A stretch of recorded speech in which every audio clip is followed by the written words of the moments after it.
I just want to express that we may not agree, but I do respect your opinion, and I appreciate the passion with which you approach this issue. But as I found out on my short time on council so far, you can't always please everybody.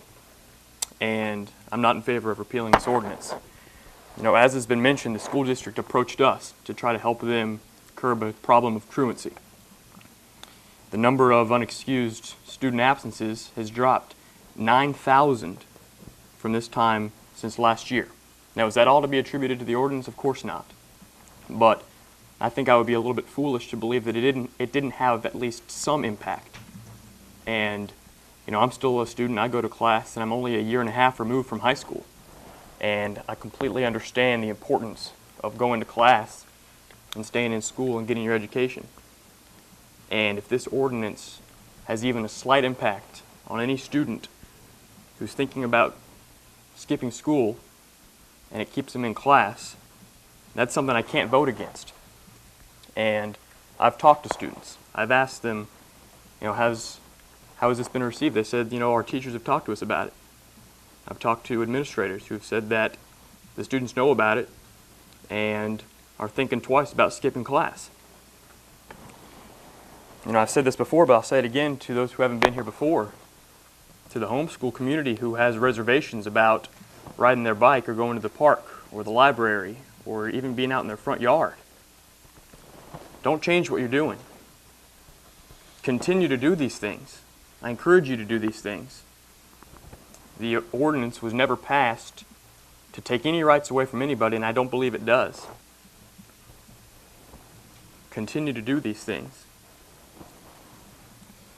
You know, a police officer had the right to stop anybody they thought was necessary to stop before 3 months ago, before this ordinance was passed.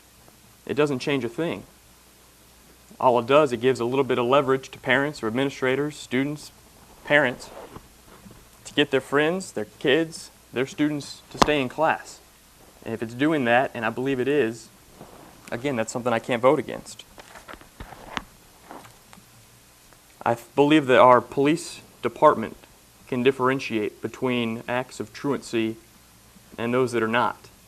And in the 3 months that this ordinance has been in place, I believe they've proven they can differentiate between the two. There's only been one citation given. I believe that because the ordinance is in place, it's acting as a deterrent. I think it would be a problem if we were handing out hundreds of citations, but we're not. It's acting as a deterrent, and the one citation that has been given was to a student that was skipping class and got in a fight, and he was issued a citation. So, in my mind, the ordinance was working just as it was intended to do. So tonight we will decide one way or the other on this, and whichever way we go, I hope that this becomes a dead issue and we can move beyond it, put this past us, put this behind us, because we have other issues that we have to deal with that are pressing and need our attention. And so for everyone who's spoken for or against this, I appreciate it. I appreciate the public input, but tonight we're going to make a final decision, and for this council, I hope that is the final one. Well, I would concur.